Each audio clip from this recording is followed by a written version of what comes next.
భారత సెలెక్టర్లపై టీమిండియా మాజీ cricketer robin Uthappa విమర్శలు గుప్పించాడు. ఆసియా కప్ 2025 కోసం ఎంపిక చేసిన భారత జట్టులోకి శుభ్మన్ గిల్ ను తీసుకురావడాన్ని ఊతప్ప తప్పుపట్టాడు. ప్రతిభను చూడకుండా మార్కెటింగ్ కోసమే శుభ్మన్ గిల్ ను జట్టులోకి తీసుకున్నారని సంచలన వ్యాఖ్యలు చేశాడు. అయితే ఇంగ్లాండ్ గడ్డపై కెప్టెన్ గా గిల్ సత్తా చాటడంతో పాటు ఐపీఎల్లోనూ రాణించడంతో భారత టీ20 జట్టులోకి ఏడాది తర్వాత రీ-ఎంట్రీ ఇచ్చాడు. అంతేకాకుండా శుభ్మన్ గిల్ కు వైస్ కెప్టెన్సీ బాధ్యతలు అప్పగించారు. దాంతో జట్టు ఎంపికపై సర్వత్రా విమర్శలు వ్యక్తమయ్యాయి. అయితే తాజాగా ఈ వ్యవహారంపై రాబిన్ ఊతప్ప మాట్లాడుతూ శుభ్మన్ గిల్ ను టీ20 ఫార్మాట్ కు ఎంపిక చేసి భారత సెలెక్టర్లు కొత్త సమస్యను సృష్టించుకున్నారు.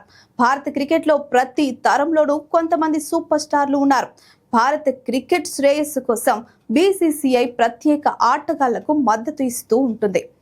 ఈ సంప్రదాయం ఇప్పటికీ కొనసాగుతోందని నేను భావిస్తున్నా. మన జట్టుకు మార్కెటింగ్, వాణిజ్యపరమైన అంశాలు కూడా ముఖ్యమైనవే. అందుకే శుభ్మన్ గిల్ ను జట్టులోకి తీసుకున్నారు. ఆటను ముందుకు నడిపించడానికి కొంతమంది సూపర్ స్టార్లు అవసరం. శుభ్మన్ గిల్ వారిలో ఒకడవుతాడని ఊతప్ప చెప్పుకొచ్చాడు. అయితే ఐపీఎల్ 2025 సీజన్ లో శుభ్మన్ గిల్ 15 మ్యాచ్ల్లో 650 పరుగులతో సత్తా చాటాడు. ఈ టోర్నీలో అత్యధిక పరుగులు చేసిన ఆటగాళ్ల జాబితాలో 4వ స్థానంలో నిలిచాడు. కాబట్టి ఈ ఆసియా కప్ లో మనోడు ఎలా రాణిస్తాడో చూడాలి.